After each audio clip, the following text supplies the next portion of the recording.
तो ऐश और डॉन जिनकी शादी के कुछ साल बीत चुके थे और वो दोनों अपनी लाइफ खुशी से पहले टाउन में बिता रहे थे और ऐश का सपना पूरा हो चुका था पोकेमॉन मास्टर बनने का और इसी तरह वो दोनों अपनी लाइफ पहले टाउन में बिता रहे थे। लेकिन फिर एक दिन हमें दिखाया जाता है कि दोपहर के समय में ऐश के घर की फोन बेल बजती है। जब ऐश ने फोन उठाया तो फोन पर किसी ने ऐश को बोला कि पोकेमॉन मास्टर के स्टेडियम में कुछ प्रॉब्लम है, आप जल्दी से यहाँ आ जाइए। और फिर ऐश उसी वक्त पोकेमॉन मास्टर वाले स्टेडियम की ओर चल पड़ा, जो कि ऐश का ही स्टेडियम था। और ऐश को गए हुए अब काफी समय बीत चुका था, लेकिन ऐश घर नहीं आया, इसलिए डॉन को ऐश की चिंता हो रही थी। और फिर इसीलिए डॉन ने इस स्टेडियम के ऑर्गेनाइजर को फोन किया ताकि वो ऐश के बारे में पूछ सके। लेकिन ऑर्गेनाइजर ने बोला कि ऐश यहाँ से काफी देर पहले निकल पड़ा है। और इस चीज को सुनकर डॉन काफी ज्यादा टेंशन में आ गए, क्योंकि ऐश वहाँ से बहुत देर पहले निकल पड़ा था लेकिन वो अभी तक घर नहीं आया था। इसीलिए डॉन ने ये फैसला किया कि वो स्टेडियम में जाकर देखेगी कि ऐश कहाँ है। तभी दरवाजे की डोरबेल बजती है और जब डॉन ने दरवाजा खोला तो दरवाजे के सामने ऐश था। और ऐश को देखकर डॉन खुश हो गई, क्योंकि ऐश घर वापस आ गया था। और फिर डॉन ने ऐश से पूछा कि आखिर तुम इतने देर कहाँ थे। लेकिन ऐश ने उसकी बातों का जवाब नहीं दिया और उसे इग्नोर करते हुए अंदर चला आया और सीधा अपने रूम में जाकर सो गया। और जब वो 1 घंटे बाद उठा तो उठने के बाद भी उसने डॉन को कुछ नहीं बोला। और इसी तरह हमें दिखाया जाता है कि 2 दिन बीत गए, लेकिन 2 दिनों से ऐश ने डॉन से ठीक से बात नहीं की और वो हमेशा गुस्से में रहता है। और धीरे धीरे डॉन को ऐश पर डाउट हो रहा था कि आखिर वो ऐसा बर्ताव क्यों कर रहा है, क्योंकि पहले तो ऐश ठीक था, लेकिन जब से वो स्टेडियम से आया है तब से उसका मूड खराब है। इसीलिए उसने सोचा कि वो ऐश के बारे में और जानेगी और उस पर नज़र रखेगी। तभी फिर हमें दिखाया जाता है कि एक बार रात के समय ऐश थोड़ा सा खाना लेकर घर से बाहर निकल जाता है और डॉन ने जब उसका पीछा किया तो ऐश स्टेडियम के पास चला आया। लेकिन वहां पर आकर वो स्टेडियम में नहीं बल्कि उसके बगल वाले जंगल में चला गया। और डॉन ने जब उसका पीछा किया तो वो एक गुफा में जाकर रुक गया और गुफा के अंदर जो चीज उसने देखी उसे देखकर डॉन के होश उड़ गए, क्योंकि गुफा के अंदर ऐश था जिसके हाथ और पैर बंधे हुए थे। और ये चीज़ देखकर डॉन शॉक में आ गई, क्योंकि इतनी दिनों से जो उसके साथ था वो भी तो ऐश ही था, लेकिन आखिर ऐश और इसकी शक्ल एक कैसे हो सकती है। इसीलिए डॉन ने वहां पर छुपकर उस ऐश को नोटिस किया। और थोड़ी देर बाद हमें दिखाया जाता है कि वो ऐश गुफा से बाहर निकल के और अपने घर की ओर चला गया। तभी मौके का फायदा उठाकर डॉन गुफा के अंदर गई और उसने ऐश को आज़ाद कर दिया। और फिर हमें दिखाया जाता है कि ऐश डॉन को देखकर काफ़ी खुश हो गया। और फिर ऐश ने डॉन को सारी कहानी बताई कि जब वो स्टेडियम जा रहा था तभी उस पर पीछे से किसी ने हमला कर दिया और असल में जो ऐश को फ़ोन आया था वो किसी और का नहीं बल्कि इसी का था। और इसी ने ऐश को वहां बुलाकर फंसा लिया और यहाँ गुफा में बंद कर दिया। और फिर डॉन ने ऐश से पूछा कि आखिर इसकी शक्ल तुमसे कैसे मिलती है और ये कौन है। और वहाँ पर थोड़ी देर के लिए ये ऐश चुप हो गया, लेकिन फिर उसने डॉन को सारी सच्चाई बता दी।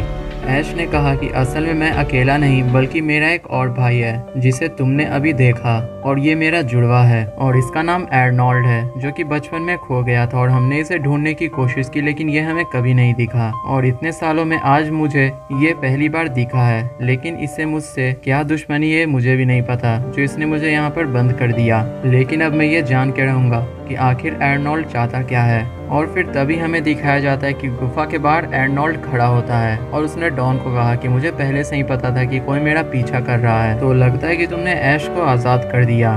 और फिर उसके बाद ऐश ने अर्नोल्ड से पूछा कि तुम्हें मुझसे क्या दुश्मनी है, हम दोनों तो भाई हैं, तुमने मेरे साथ ऐसा क्यों किया। और फिर उसके बाद अर्नोल्ड ने ऐश को कहा कि बचपन से ही हम दोनों की शक्लें सेम हैं और हम दोनों जुड़वा हैं, लेकिन फिर भी तुम्हें सब ज़्यादा प्यार करते थे और मुझे बस एक ही आदमी मानते थे जो कि थे मेरे डैड। और डैड भी एक बार पोकेमॉन वॉर में चले गए थे और मैं भी उनके पीछे पीछे चला गया था, लेकिन जंगल में आकर मैं रास्ता भटक गया और वहाँ पर मुझे एक आदमी दिखा जिसने मुझे बचपन से पाला और बड़ा किया, लेकिन बाद में वो भी गुजर गए, इसलिए मैं अकेले अपने सफर पर निकल पड़ा। लेकिन जब एक बार मैंने तुम्हें टीवी पर देखा कि तुम पोकेमॉन मास्टर बन चुके हो, तभी से मुझे तुम पे गुस्सा आ रहा है। और ये बात सिर्फ इतनी ही नहीं बल्कि मैं डॉन को भी पसंद करता था। और इस चीज को सुनकर डॉन वहाँ पे हैरान हो गई और ऐश भी हैरान हो गया। ऐश ने उससे पूछा कि आखिर तुम कहना क्या चाहते हो। तभी अर्नोल्ड ने कहा कि एक बार मैंने इसे कॉन्टेस्ट बैटल में देखा था और तभी से मैं इसे पसंद करता था, लेकिन बाद में मुझे पता चला कि तुमने इससे शादी कर ली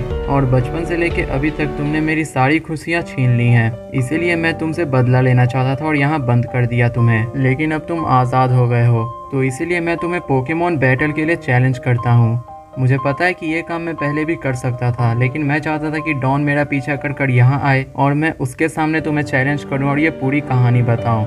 और इस बैटल की एक शर्त होगी कि अगर मैं तुमसे जीत गया तो पोकेमॉन मास्टर का टाइटल तो मेरा होगा ही, लेकिन उसके अलावा मैं डॉन को भी यहाँ से लेकर चला जाऊंगा। और इस चीज़ को सुनकर डॉन को उस पर गुस्सा आया, लेकिन ऐश ने डॉन को शांत किया और उसने कहा कि ठीक है, मुझे तुम्हारा ये चैलेंज एक्सेप्ट है, लेकिन अगर मैं ये बैटल जीत गया तो तुम्हें यहाँ से जाना होगा। और फिर क्या था, एर्नोल्ड ने ऐश की इस शर्त को मान लिया और फिर अगले दिन ही ये टूर्नामेंट शुरू होता है पोकेमॉन मास्टर बनने की, जहाँ पर ऐश और एर्नोल्ड एक दूसरे के सामने खड़े थे। और एर्नोल्ड ने ऐश को कहा कि ये बैटल सिर्फ एक ही पोकेमॉन का होगा। और ये बोलते ही एर्नोल्ड ने अपना पोकेबॉल फेंका और पोकेबॉल से बाहर आया ब्लेजिकैन। और ब्लेजिकैन को देखकर ऐश ने कहा तो फिर ठीक है, ये बैटल एक फायर बैटल होने वाली है। और फिर तभी ऐश ने पोकेबॉल फेंकते हुए कहा इन्फर्नेप बाहर आओ, और पोकेबॉल से बाहर आया इन्फर्नेप। और इसी के साथ उन दोनों के बीच एक खतरनाक बैटल स्टार्ट हो जाती है और ये बैटल काफी देर तक चलती है और दोनों पोकेमॉन में से कोई भी हार मानने को तैयार नहीं था।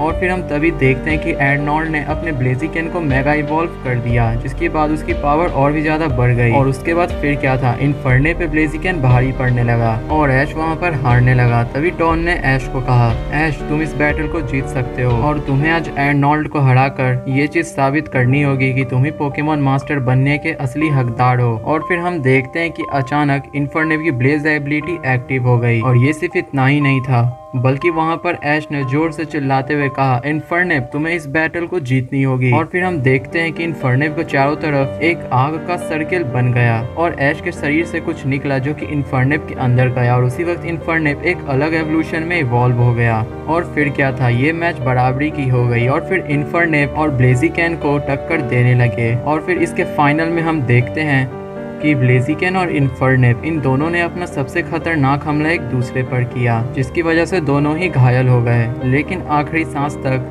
इन्फर्नेप ने हार नहीं मानी और वो स्टेडियम में खड़ा रहा। और फिर फाइनल में हम देखते हैं कि ब्लेजिकैन जमीन पर गिरकर हार गया और इसी के साथ एर्नोल्ड भी वहाँ पे हार गया। और फिर उसके बाद ऐश ने एर्नोल्ड को सारी बातें समझाई कि बचपन में मैंने तुम्हें ढूंढने की कोशिश की थी, लेकिन तुम मुझे कहीं नहीं दिखे। और फिर इसी तरह उन दोनों की बात चली और फाइनल में एर्नोल्ड समझ गया कि अब तक उसने जो भी किया था ये उसकी गलती थी। इसलिए उसने ऐश से वादा किया कि मैं एक दिन वापस आऊंगा और अपने भाई से ज्यादा ताकतवर बनकर दिखाऊंगा। और अभी के लिए मैं दोबारा से ट्रेनिंग पर जा रहा हूँ। और उसने जाते वक्त डॉन से भी माफी मांगी और फिर यहीं पर एर्नोल्ड वहाँ से चला गया। और फिर हमें 1 साल बाद दिखाया जाता है ऐश और डॉन का बेटा